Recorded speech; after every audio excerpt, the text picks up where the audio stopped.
All right, we're live. Good morning. Once again, another episode of the SNL show. Lane and I are super excited to join you today. Hey, we're bringing you the Green and Clean special. It's going to be an important episode here. Absolutely. We're going to talk to you about the Green and Clean event, which is coming up tomorrow. We're super excited about it. And we're going to give you a little background on how we started the event, make sure you have all the details, and to make it the most efficient and fun time for you tomorrow. So Well, Lane, we've been receiving a lot of questions this week, a ton of them, and as simple as, are we even still having the Green and Clean event tomorrow? What can I bring? Like all that stuff. So we're going to address all the questions. The first one is simple: are we still having the event tomorrow? And yes, we absolutely are. We know things have been changing so much in the last few days and last week here in Orange County. We want to assure everyone the event is on schedule, on track tomorrow, as planned, as you just outlined in all of the different media posts that we've sent out, the inserts in the notepad mailer we sent. So we're on tomorrow as scheduled. We so look forward to seeing you there. We've got tons of people saying they're ready to shred. Absolutely. Absolutely. So yes, 9 a.m. to 1 p.m. tomorrow, Community United Methodist Church in Huntington Beach off Golden West and Heil, right? Yep, 6652 Heil Avenue, and that's just between Golden West and Edwards on the south side of the street. You can't miss it. It's all just kind of the back side of residential homes in that block, except for the church. So all of the details will be in the comment section on our post too. Perfect. Absolutely. Yep. And as always, we'll be as organized as we possibly can. And someone will be there to greet you as you pull in the driveway and give you specific directions how to hit each of the 4 stations for our always popular Give and Get event. Now, before we get into all of that, this is the 7th annual Green and Clean event. So do you remember 7 years ago, or how did the Green and Clean event even start, and why did it even happen? Was there a need for it? Like what brings us to where we are today? Well, I think it goes back, Lane, to just really thinking about what is our mantra at the Sackin-Stone team. Everything we try to do is different and better. And that goes from client care to everything that we do, from events, parties, etc. We had been taking part in our company-wide shredding events for many years, which was basically kind of a drive-in affair. Last one I went to was at Miles Square Park in a parking lot. All the agents in the company were able to participate in the event. And it was so crazy. You figure 500 agents, but what was happening was it evolved where the majority of the people coming there were our clients. And I thought, my goodness, we need to give a better level of service and create a better experience for our clients. So I think that was the first catalyst that came from that. And then between Philip and I, this was before, Lane was brand new with the team. Then we thought, you know what? This is a community event. Why can't we perhaps make this a give and get event as well? And Lane, you want to elaborate on kind of how that evolved? Sure. I mean, I still want to touch base too on 7 years ago. I was very first year on the team. That's right. And I hopped in and it was a good way for me to meet a lot of our clients as well, participating in that event. But you're absolutely right. Most of the people that were showing up at this event were our clients. They really were. So, excuse me, I feel like I'm about to sneeze. It's been an allergy morning, but yeah, they were mostly our clients, and we knew that something needed to change. And the give and get, we evolved it into something that's even better today. Where Scott, you really involved your church and Philip as well, to where like they enjoy having this event every year, and because of that, they have a food pantry as well. So not only do you have to clean out your paper shred, and obviously along with the shred you have the e-waste, but you can also clean out your pantry and feel good giving to people that are in need of some food during these difficult times as well.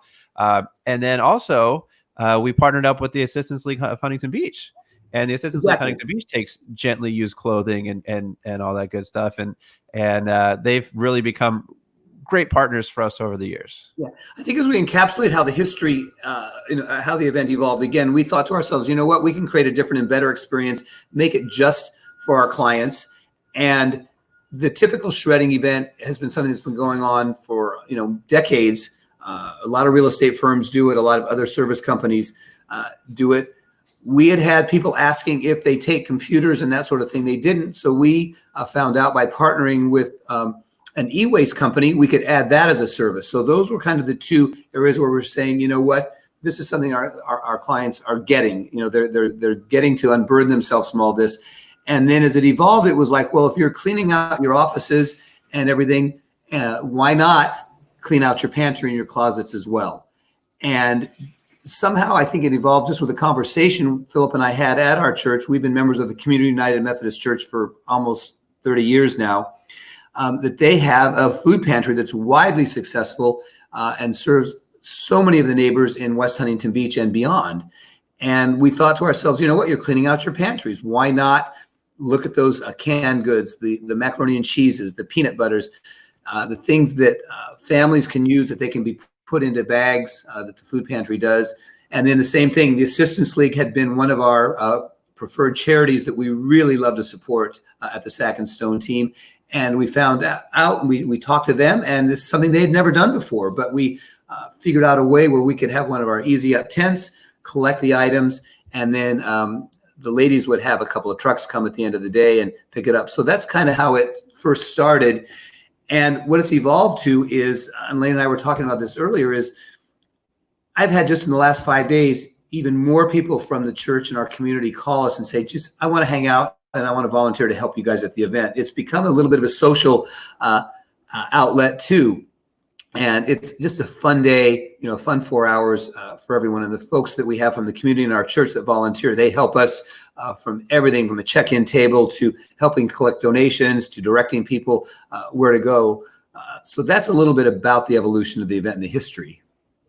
What I love when you touch space on the food pantry is even people that don't necessarily have anything to give out of their pantry. They're going to Costco, they're going to these big box stores, and they're bringing stuff anyways, you know. And I love that because we have such a great community and such a great group of clients and family and friends that just all come together for the greater good and just really love to help each other out. And that's one of the reasons why we absolutely love this event as well. I think you hit it right on, Lane, too, when you say the greater good. We're so blessed. Thinking about it, most of our clients, they're homeowners. You know, they're people, we have excess. That's why we come to this event, to unburden ourselves from the excess. Like I said, we call it clean and green. And some of the people that we're helping with the donations of the food items and for the Assistance League, the Gently Household, these are people that are underburdened, if you will. These are people that are living on the fringes. They don't own homes. You know, they're hungry at night. They don't have a lot of access to the comforts that we have. They see the household items being donated, and they understand they could go to the Assistance League thrift store, and for pennies on the dollar, be able to, you know, furnish, you know, their abodes and add things, buy toys for their kids and whatnot. And it's kind of enlightening people as well. And it's just been so heartwarming to see how the event's grown, and literally the food pantry's shelves swell and are filled with months of supplies after our event. And that's super exciting to see as well. And I want to, in advance, give a huge shout out to anyone that's been before and is so generous with bringing items to give away. It's just super exciting. I agree. Okay, so now we're all excited. Now we're all ready to go. We're going to be there tomorrow sometime between 9 and 1. What can I expect? I'm driving up. I'm pulling into the church parking lot. What does it look like? What can I do? Like, do I get out of the car? Do I drive up to a station? What if I have you know, e-waste and shred and food pantry? Like, what do I need to do? What's the process, and how does it look tomorrow? You know what? Right on, Lane. And we don't have any visuals here on the SNL show, but to Lane's point, it's super, super simple. You're going to drive right into the parking lot. And I've got to give a huge shout out again to Community United Methodist Church for always partnering with us and being so generous that we get to use their facility. But if you know us at the Sackin-Stone team, we're systems oriented and we love our processes. And I think we've got it pretty nailed down. You're going to pull into the parking lot and you're going to be greeted by one of our team members right off the bat that's going to tell you, you know what? First stop here to the right is the food pantry drop-off, and straight ahead past that, also to the right, will be the drop-off for the gently used household items and so forth. And this year, as always, it's full service if that's what you'd like, and contactless 100%. So you can stay in your car. You can be comfortable. We will tell you where to go. We will have volunteers that will unload everything that you may bring. and some people just bring shredding, and that's fine too, because that's, again, the heart of the event. But you'll pull up, we'll greet you, we'll find out what you have to bring, and we'll let you know each stop on the way. So if you can imagine kind of a big horseshoe, you're going to pull into the parking lot. The first station, kind of, let's say, imagine a clock, at maybe 4 o'clock is the food pantry. Then up at 2 o'clock is the shred. Then you're going to pull around kind of in a horseshoe. And as you come back around the other direction, the drop off for the e-waste will be to the right, and the giant shredding truck will be to the left. And we have volunteers stationed throughout to make it easy for you. And then as you exit, you'll just pull right out another driveway. So again, the way the parking lot is laid out is just extremely efficient for this event. And we think we've got our systems down to make it easy for you. The best part about it being the 7th annual Green and Clean event is because it's the fact that everything has been tested already. So we have it down to an exact science. We know what works. We know what doesn't. We made it, like you said, as efficient as possible. And every year it gets easier and easier to do. And that's why we're able to take on more and more people. I believe in the last several years, we've been able to help close to 300 people. And I don't know how many pounds of shred the truck can hold. Maybe it's like 10,000 pounds or something like that. Yeah. But we've almost filled the truck every year. So that's one of the reasons why we had to do this event on our own and not team up with others in our company, just because of the amount of volume and amount of people that we're able to help every single year. Yep. And you know what, Lane, let's address a couple of the questions we have, because everyone knows our SNL show is kind of Q&A based. And we have compiled some questions from folks that have not been to the event before over the last couple of weeks. And I thought we might go ahead and address a couple of those. Some people have said, well, can I wait and watch my documents being shredded?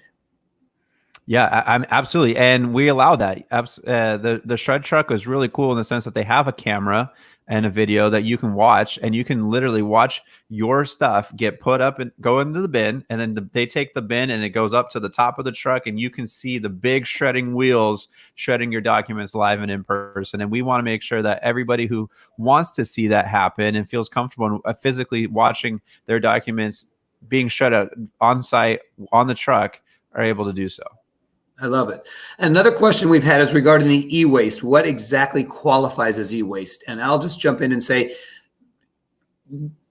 basically put, if it's got a plug, it's e-waste. So it can even be, a small household appliance or, a television set, something along those lines. And of course, these days, a giant big screen as well.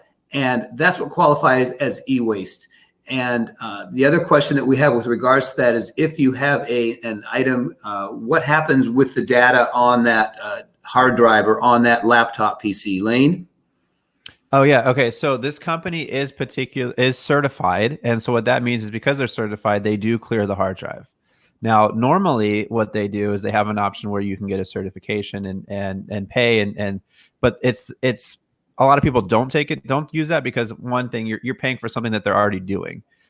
In this case, for this year, because of everything that's going on, we're not going to have a physical person from the e-waste company on site. However, we're going to have amazing volunteers manning that station and making sure that your e-waste is going to be properly taken care of and disposed of.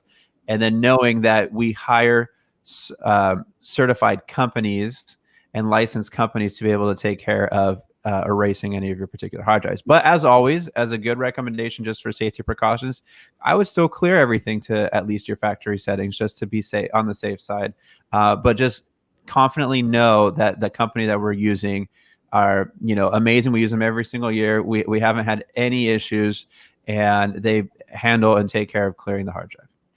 Exactly. And just to reiterate to Lane's point again, with everything going on, things are a little bit different this year. But as you've already come to know, our past clients and so forth, with buying and selling this stuff for this year, we're pivoting, we're moving, we're constantly adjusting to create as much of a normalcy as we can for our clients. So we'll have pallets. I don't think it's pallets or boxes there to dispose of the e-waste, both. And our volunteers will be setting those down.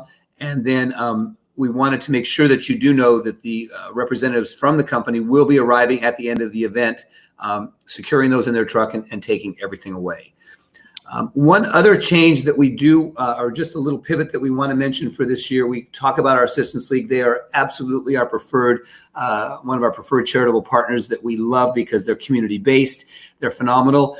I was talking to Pat DeRush, the manager of the Assistance League thrift store just the other day, just to kind of catch up to where they are right now. And you may have seen one of Elaine's in my videos in the past where we interviewed this little spitfire of a lady. I don't think she's more than 5 feet tall at most, but man, she packs a punch of someone that's 9 feet tall. She also helped us generate almost 10,000 views. So that's right. She's a celebrity. Great personality, great person. She's a celebrity in her own right. Yep. I was chatting with her. Their shop is not quite open yet, and as such, they're not ready to receive donations.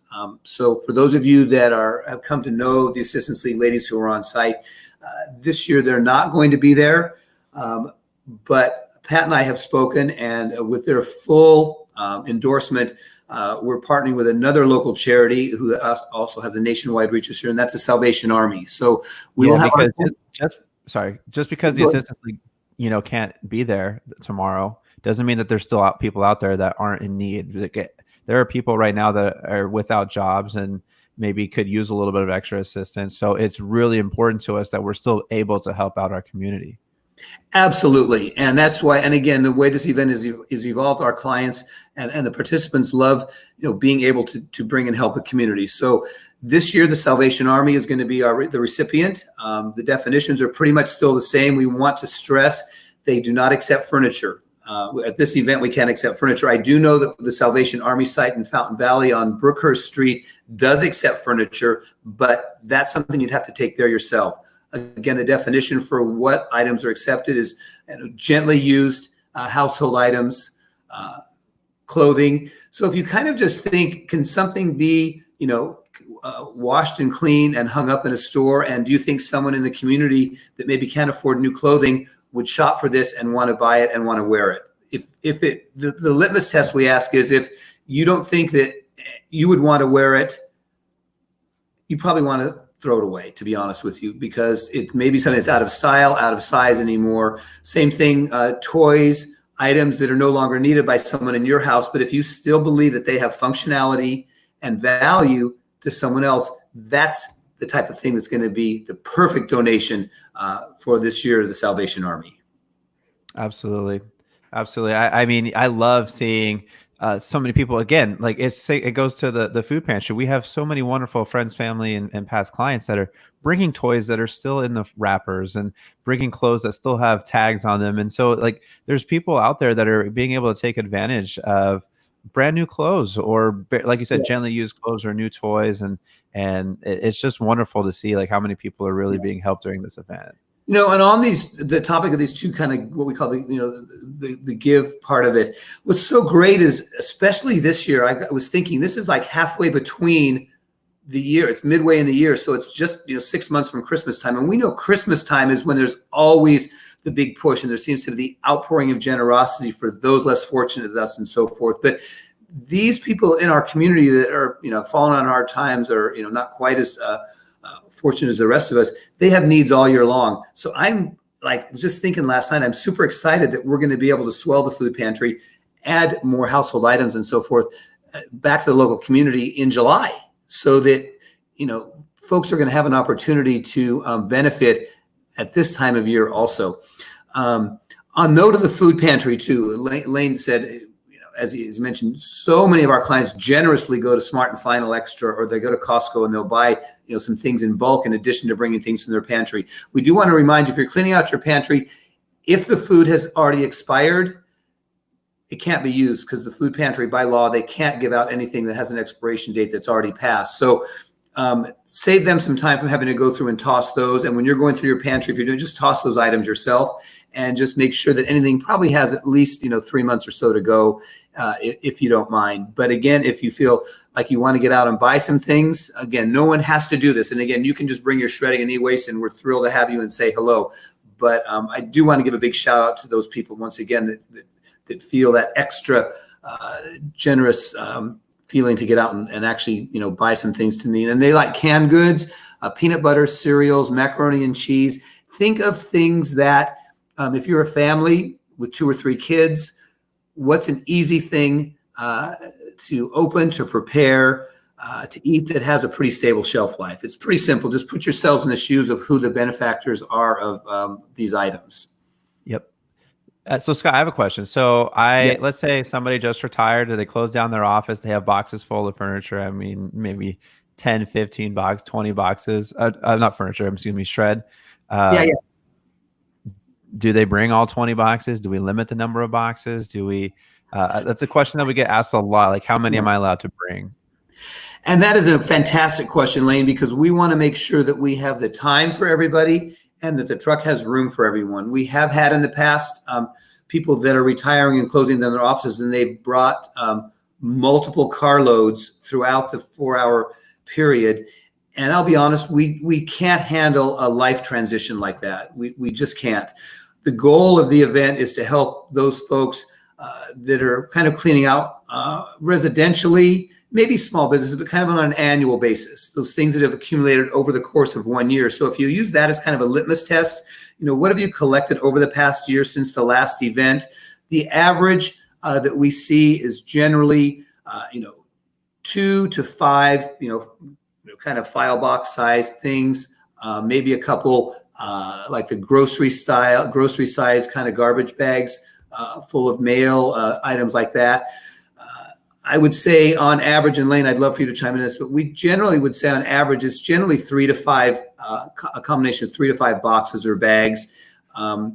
That's really kind of the limit. And then I just want to say we do reserve the right that if someone just has so much stuff and we feel that we don't have the time or the capacity, that we'll probably just say we're going to have to just take part of it. But what I will say is that's the exception, not the rule. I mean, for the most part, everybody falls into that latter category of 3 to 5 bags or boxes. It's usually just 1 or 2 people a year that have the carload or the truckloads, and we just can't accommodate. Yeah, 3 to 5 is definitely the average, and you'll get a sense too when you arrive. Like sometimes you will notice that we have people come in waves. There's going to be one like a 10-minute or 15-minute wave where there might be a little bit of a line, and we just ask for your patience. But there might be another hour where there's nobody. So if you're local, especially, and you have that a ton of boxes, I don't think it's unreasonable to come, with the 3 to 5 amount.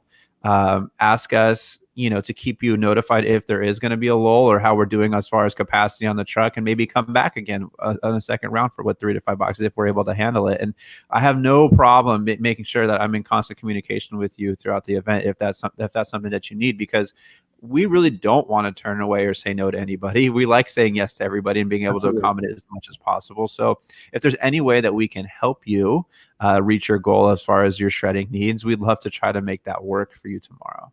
I think Lane's got a good point there. And anyone that is watching the show today, and if you feel like perhaps you're tipping the scales on the excess size of things, give us a shout out. I think Lane's got a great point, because I will say that we have never had to turn anyone away at any of the events. We just want to make it smooth and efficient as we go through, because the shredding truck also can only handle so much at one time as it goes through. And we find sometimes, we don't want to get it bogged down with too much stuff, because a lot of people do want to wait and watch.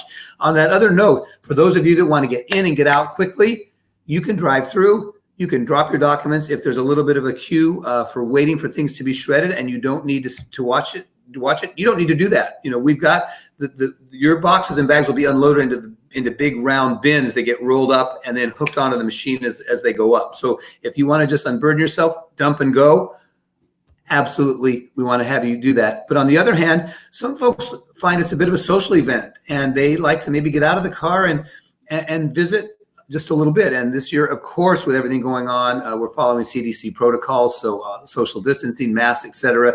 Anyone's going to feel comfortable if they so desire to get out of their car, grab a water bottle, etc. We do have parking available. The restrooms at the church will be open. We have a beautiful, brand new, just barely year-old courtyard area lined with trees and benches. So again, it's not something you want to probably hang out for the day, but if you did want to stay a little bit, it's a very comfortable environment. All outdoors, of course, to do that as well. Yeah, I mean, that's exactly right. This is an outdoor event. But if you feel like you need some sort of hands-free experience, based on how we have it set up, we're able to provide that for you as well. Because of the amount of volunteers, because of the drive-through experience, all you would really have to do if you do want to take advantage of the hands-free is, pull up, either open your trunk or your door. One of our volunteers can grab all the shred that you need, put it away, get it shredded, and you're on your way. You don't have to come in contact with anybody. You don't have to touch anything, and we can make sure that we handle those needs too. We want everybody, just to feel comfortable. No matter what. How you feel about the situation, no matter, we're gonna, like Scott said, follow all the CDC guidelines. We're going to be protected. We're going to socially distance ourselves. It's an outdoor event, and if you choose that you would like to have a hands-free experience, we will make sure to provide that for you. That way, you can be taken care of as well. That's right. All our volunteers this year have been briefed, so we're all completely prepared to be able to make it a hands-free experience for you. And I think on that note, for those of you that feel that way, that are watching here, if the more organized the items are in your trunk or the back seat of your car, that will just make for a little bit more efficient situation. Oftentimes, though, we'll have people that feel comfortable. They want to get out of their car. We'll still do all the heavy lifting, so you never have to lift a finger.